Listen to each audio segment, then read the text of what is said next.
My name is Nate from KiloVault, and today we are here in Rochester, Vermont, working on increasing the battery bank capacity of this completely off-grid home. Hold on to your hats as we dive deep into the step-by-step process for adding 2 additional HAB batteries to an existing bank of 4. The original system consisted of 4 V2 HAB batteries for a total of 30 kilowatt hours. Today we are adding 2 V4 HABs to give the customer a total of 45 kilowatt hours. It has been about a year since the initial bank was installed. While it's always preferable to keep the batteries as similar in age to one another as possible, the HABs are able to communicate with one another, even with previous versions as seen here, to prevent large voltage imbalances and provide customers with peace of mind, knowing that they will have the opportunity to expand in the future if so desired. The wall mounting plate that's included with the HABs is being mounted to a couple of 2x6s in the utility room of the home, using zinc wood screws that are 5/16 by 1.25 long and zinc washers. Please refer to the installation manual for the HAB if you are mounting the bracket to other surfaces such as drywall, concrete, masonry, or metal studs. Although the HABs include lift handles on the left and right sides of the battery, it can be quite a task to get the battery chest high on the wall. For that reason, we're using a winch powered by a KiloVault HLX Plus 2400 battery to hoist the batteries out of their packaging and onto the wall. Once the battery is properly seated on the flanges of the mounting bracket, we'll install the M8 by 16mm bolts on either side of the bracket to secure the HAB to the wall. You'll notice that the HAB comes with 4 solid and 4 vented plates to be used at the discretion of the installer depending on the location of the install. In this case, we're going to use the vented plates since it can get fairly warm in the utility room. It's important to take photos of the QR code, MAC address, barcode, and serial number for warranty registration. You will use the QR code to connect the battery to the HAB IT cloud, and there is an app note describing this process on the kilovault.com website if you have any questions. When removing the front panel, you'll find the strain reliefs that are included with the batteries, which are meant for 1/0 cable. In this case, we punched our own holes in the bottom of the wiring compartments and are using 1.25" Carflex, also known as liquid tight, conduit and the proper fittings to route the 1/0 conductors from the HABs to the battery combiner box. The existing HABs were combined using the Midnight lithium battery combiner box, which left us with plenty of room to add an additional 2 batteries. We are drilling 2 new holes in the back of the battery combiner for each set of new battery conductors. Before pulling our battery conductors through the conduit, we installed 3/4" liquid tight conduit between the batteries to route the communication wires. When using different versions of HAB batteries, it is important that one of the newer batteries become the leader in the bank rather than one of the previous versions. We are installing the included network terminator and setting the dip switch on the first of the 2 new batteries to designate its position as the leader of the bank. The other dip switch settings can be seen in the diagram shown. If installing more than 6 batteries, all of the proper dip switch settings can be found in the manual. A couple quick things to note here.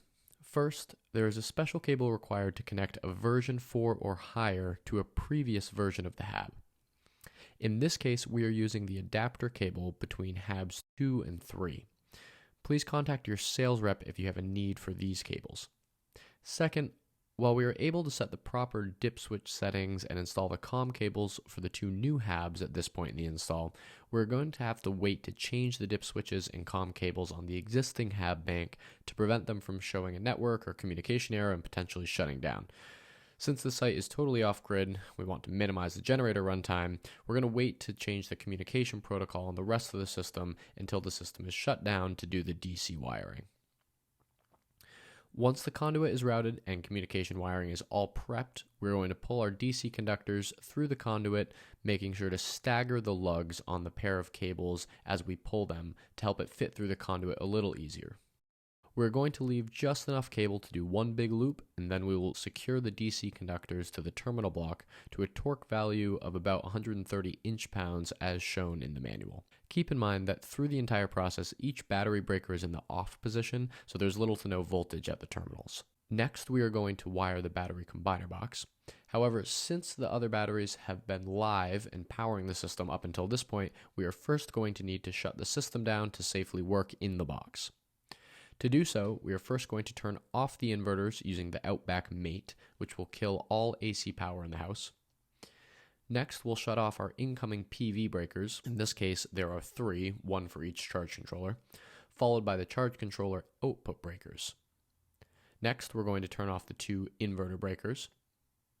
We'll then go through and shut each battery down by doing a 3 to 5 second hold on the power button and then turning off each respective battery breaker. Before working in the battery combiner box, we'll do a quick voltage check to make sure we don't have any lingering voltage in the box. In this case, we're seeing less than 50 millivolts, so we're good to go. We're going to then cut the 2 positive and 2 negative 1-aught cables to the proper length and torque them down to their respective bus bars. It's important to keep all of the battery conductors the same length to the buses. At this point, we will also go through and set the existing batteries to the proper dip switch settings and connect the COM cables and terminators as shown. To recommission the system, we'll turn everything back on in almost reverse order, starting with the inverter breakers, followed by the battery breakers, and then the battery on-off buttons. Please see the installation manual for a more detailed description of the commissioning process. We're then going to go over to the Mate 3S we installed to set our battery bank amp hour capacity to a total of 900 amp hours, which we got by multiplying 150 amp hours per HAB by 6 batteries.